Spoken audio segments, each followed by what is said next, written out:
April 13. புனித முதல் Martin.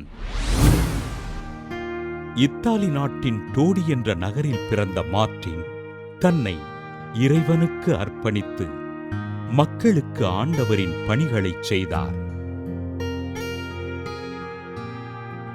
சில ஆண்டுகள் கான்ஸ்டாண்டினோபிளில் திருத்தந்தையின் பிரதிநிதியாக பணிகளைச் செய்த மார்ட்டின் கிபி 649ஆம் ஆண்டு ஜூலை 5ஆம் நாள் திருத்தந்தையாக தேர்ந்தெடுக்கப்பட்டார்.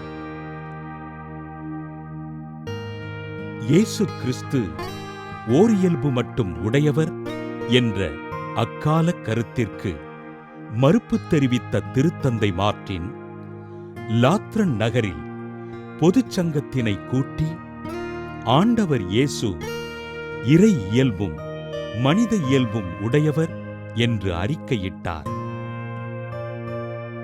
திருச்சபைக்கும் அதன் போதனைகளுக்கும் எதிராக வெகுண்டெழுந்த கான்ஸ்டாண்டினோபிளின் பேரரசன் 2ஆம் கான்ஸ்டன்ஸ் திருத்தந்தை மார்ட்டினை கைது செய்ய தளபதி ஒலிம்பஸினை அனுப்பி வைக்க, ஒலிம்பஸ் திருத்தந்தையினை கைது செய்வதற்கு இயலவில்லை என்றும் தன்னை ஏதோ ஒரு சக்தி தடுப்பதாகவும் கூறி திரும்பிச் சென்றார்.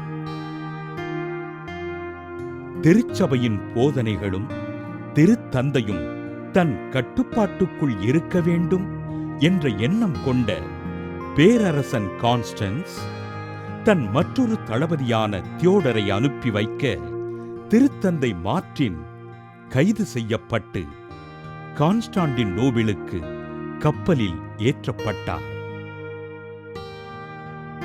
பல நாட்கள் உணவு தரப்படாமல் கப்பலில் பயணம் செய்த மார்ட்டின் சக்தியற்றவராய் பேரரசன் கான்ஸ்டான்ஸ் முன் நிறுத்தப்பட, பேரரசன் மரண தண்டனை விதித்து திருத்தந்தையினை சிறையில் அடைத்தான்.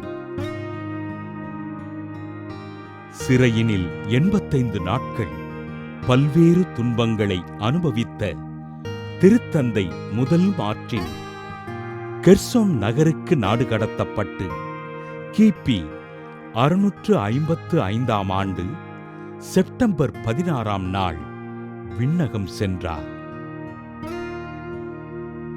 திருச்சபையின் வளர்ச்சிக்காக தன் வாழ்நாள் முழுவதும் துன்பங்களை அனுபவித்து திருச்சபையினை வழிநடத்திய முதல் மார்ட்டினை திரு அவை புனிதராக உயர்த்தியது.